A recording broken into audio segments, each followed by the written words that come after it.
All right, so let me give you just a couple other things here and kind of wrap this up. When you're thinking about description, and you may actually, cognitively think about this while you're getting ready to tell your story in your preparation, you need to consciously think what areas of description are going to be just surface, quick descriptions, and where am I going to focus my emphasis and maybe describe just a little more, right?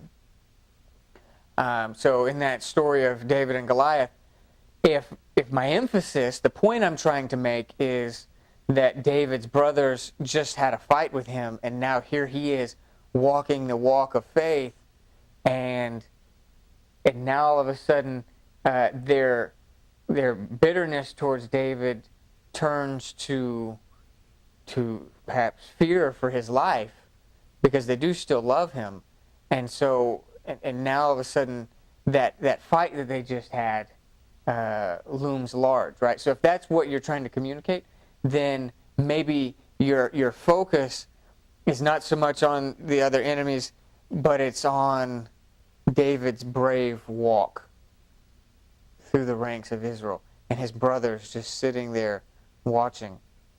And then maybe you just give a quick talk about the battle lines of the enemy, but then his direct enemy, Goliath, perhaps you focus in a little bit more on him and how the brother is feeling when David steps up right in front of Goliath, and how the brothers are seeing the size difference. And and so depending on your point of view, or depending on your point you're trying to make rather, you may choose different parts of the story, because there's all kinds of things you could focus on. You could focus on Saul and Jonathan, who are over there. You could focus on all the other Israelites. You could focus on Jesse, who's back home, wondering what's going to happen with all of his sons. You could focus on the Philistine camp and how they've been viewing Israel, right? You could focus on Samuel and the prophecies that he gave, right? So that's just one story. There's all kinds of points of view. You've got your point of view, and then you have a point you're trying to make, right? And so based on the point, there's going to be certain places in the story where you just give a surface description, and certain places that you need to choose, right? Consciously choose. This is a place that I want to focus a little more description on than these other places, because this helps to build the point that I'm about to make, right? So the parts of the story that help to build your point, you may dive into them with a little more description, right? And so that's what you want, because you want it all to support the point that you're trying to make, okay? All right. A couple other things. You choose the depth of introspection, right? So as some parts just get a surface description just to set the stage, there will be other aspects of the story, and you get to choose this. What part of the story gets not only your depth of description, but your depth of introspection, right? Because I could make all kinds of points in this story. Just this one story from David, I could make introspective comments about Saul and Jonathan. I could make introspective comments about the pride of Goliath. I could make introspective comments about Jesse, who's now sent all of his sons off. I could make introspective comments from David's point of view as he pushes through. I could make introspective comments from a bunch of different places, right? So just like I can choose places to focus my description, and by introspective comments, I mean what are the points that you're trying to pull out? What are the comments that you're going to make that cause us to see truth in that? So,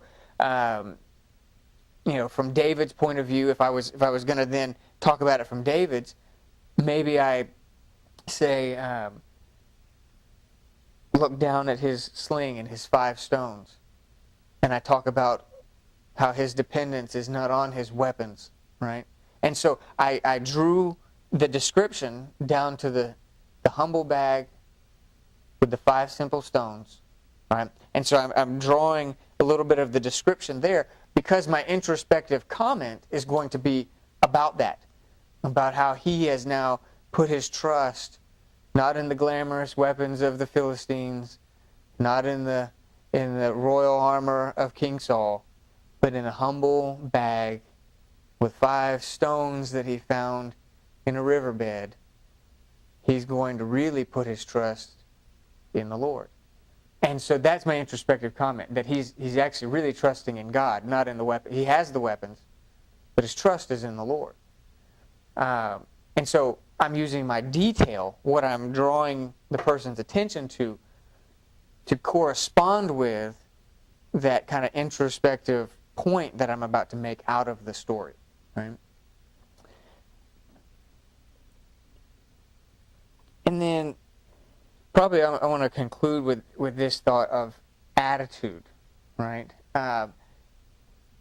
What is your attitude as a communicator about the subject? Right? Is there an attitude or a thought that you have towards this scene that you're trying to communicate, right? So this kind of goes back and connects a little bit with the introspective comments that I'm talking about, that I come into it with a certain attitude or thought or point that I'm trying to make. And it's these things that should guide my point of view, right? So if I'm going to talk about David's trust in God based on his weaponry, then that has to be taken into consideration when I'm thinking about my point of view, right? And so maybe I even talk about the gleaming sword of Goliath, and David looking at that and saying, there is no sword like that in all of the land, but it's not going to do him any good. And so I'm using my focus, my description, to build the point or the attitude or the perspective that I'm trying to convey in this story. So I come to the story and I have a purpose of what I want them to learn. And I'm using the focused description of a particular part of the story. And this works really good with Bible stories, but it works with any story really. And it works with stories that you get about other people that are true, like true life, maybe history stories or something like that. It works with biblical text. And it also works with example stories that maybe aren't true, but they're kind of common to life. Like when I talked about the mother and daughter having frustrations, that doesn't have to be based on a specific story. That's just something that's kind of common in experience. But you still, when you're doing that, can focus in on certain aspects of their frustration that help to convey the point you're about to make, right? And so for every one of your stories, you're going to have a certain attitude or perspective or point of view that you're trying to convey, and you have to know that ahead of time to craft your story around it so that you are using your details to propel your point into their consciousness and into their thought stream, right? So you're framing everything, not just randomly to tell them whatever, just to get them on the same page with you, but you are crafting how you show it based on what it is you're trying to convey, right? Sometimes you're more focused on teaching a point, and sometimes you're more focused on teaching an attitude, right? So in the story with David, either I could try and teach the point and say that David had put his trust in the Lord, or I could teach an attitude and say that David walked in there with the courage of a lion, knowing in whom he had trusted. So it's a little different. I am trying to show the attitude behind what David did, right? So there are principles that I could apply. David has now put his trust in God, not in his weapon. That's a principle. David is walking in faith of a lion, knowing that even though everything around him is greater than he is on the outside, David is going because he knows that the one inside of him is greater than them. It's something like that you're conveying an attitude. So that's just something to think about, that there is a difference between conveying the point and conveying a attitude, right? A belief, an internal feeling, an internal determination. So that's sometimes you might want to mix that up a little bit, that you don't want to just only tell them the principle. Sometimes you need to describe the feeling. You need to describe the determination. You need to describe the heart condition that is propelling him to that action. Not just the principle behind it, but perhaps the heart behind the action, right? And so that's just something to think about, that all of these are point of view decisions that you will make when you're crafting your sermon.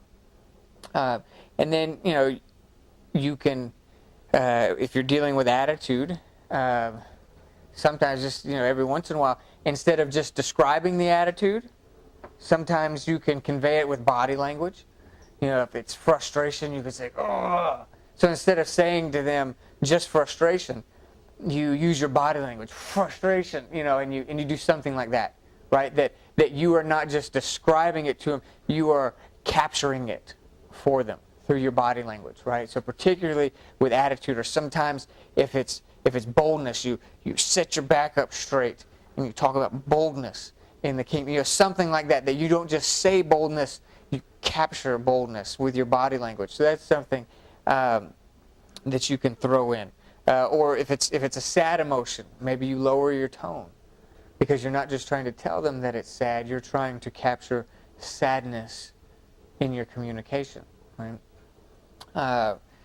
And then sometimes you will contrast attitudes, right? So if there is two different attitudes in the story, maybe part of your perspective is to contrast the two, right?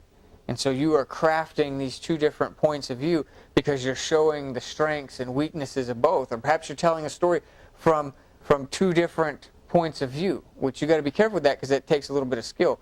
But as you're crafting this story from two different points of view, maybe you're showing the strengths and weaknesses of both perspectives. Let me just say this in terms of shifting between perspectives. I think if you're shifting between perspectives without it being thought out, then you have the chance of being confusing to your audience. If you're going to shift between different perspectives within your same move or section of your sermon, you need to make sure that you're deliberate with your framing. And from such and such a view, think about it this, that you have, you're deliberate in your framing. And you can do it. You can move between different sermons, but just remember that in your mind you know what perspective you're taking, and you can shift unknowingly. So I think if somebody is shifting around within their sermon unknowingly, it's kind of just it's just their style of communication. It's not really thought out. They're shifting, and they don't even realize that they're shifting. It's just accidental shifts between perspective. I think that's just sloppy communication. Although it happens to everybody, that's just kind of a sloppy thing. If you want to shift between different perspectives, that's fine, but do it with a little more deliberate focus. Because if you're a little more deliberate, then that means that you set up each of the shifts a little more clearly. Because it's very easy for a communicator who already knows what they're going to say to shift between a few different things. And it'd be perfectly logical to them while they're communicating it and lose people in the audience because they weren't prepared for your quick moves of perspective and point of view, and especially if you didn't set them up well. If you just go directly into the next thing and the next thing without setting it up well, that's where people kind of check out. And they may not even know why they checked out. It's the same principle of reading. When you read a book, you ever had that thing where you read over it, the same paragraph time and time again? A lot of times that happens when you hit a word that you don't know.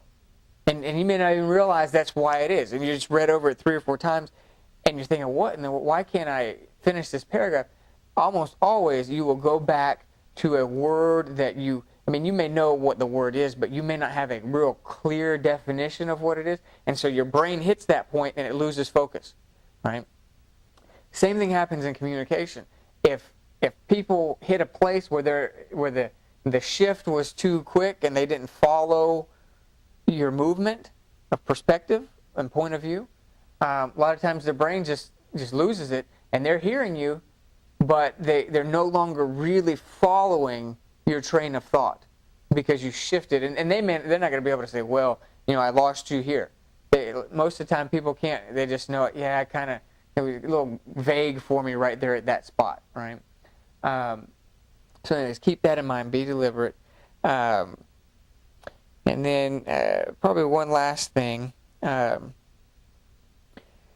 is sometimes you may want to take the perspective of the congregation, right? And so you may put yourself in their shoes and say, now, instead of trying to tell the story from David's point or from somebody else's, you put yourself in the shoes of the congregation. You say, listen, I know what it's like to work 45 hours a week, be worried about the finances, have kids running all over the place. You're putting yourself in their shoes. That's all frame of reference. It's all point of view, perspective. It's a different camera angle, if you will, right? And so those are, and there's probably many more that I didn't discuss, but that is enough to give you the concept that within the sermon there are different points of view, different frames of reference, different camera angles, if you will, verbal camera angles that you can use to more effectively set the stage for the different parts of your sermon so that people follow you more clearly, right? And so that there is enough variety in your sermon that people don't cut out on you, right? That they're able to stay fully engaged because every few minutes you're into another thought and you're moving them along quickly and their brain is able to just flow right with you, right? And so a lot of that comes from your perspective that you take and how you frame it. So as an effective communicator, you need to think through this. When you're crafting your sermon, don't spend so much time on what you'll say that you don't effectively make decisions about how you're going to say it, because there are some conscious things where you look at a particular part of a story and say, that's where I need to focus my description and to get the most impact from the point I'm trying to make, right? And so if you put all that together, you will be a much more effective communicator because you are now controlling what they see, what they hear, helping to control the flow of the thought instead of just trying to convey information in whatever way hits the top of your head. It is a more thought out and well-reasoned presentation of biblical truth, right? And all of it must be wrapped in the anointing, because you can't substitute good preparation for relationship with the Holy Spirit. But relationship with the Holy Spirit should not preclude you from trying to be excellent in what He's called you to do.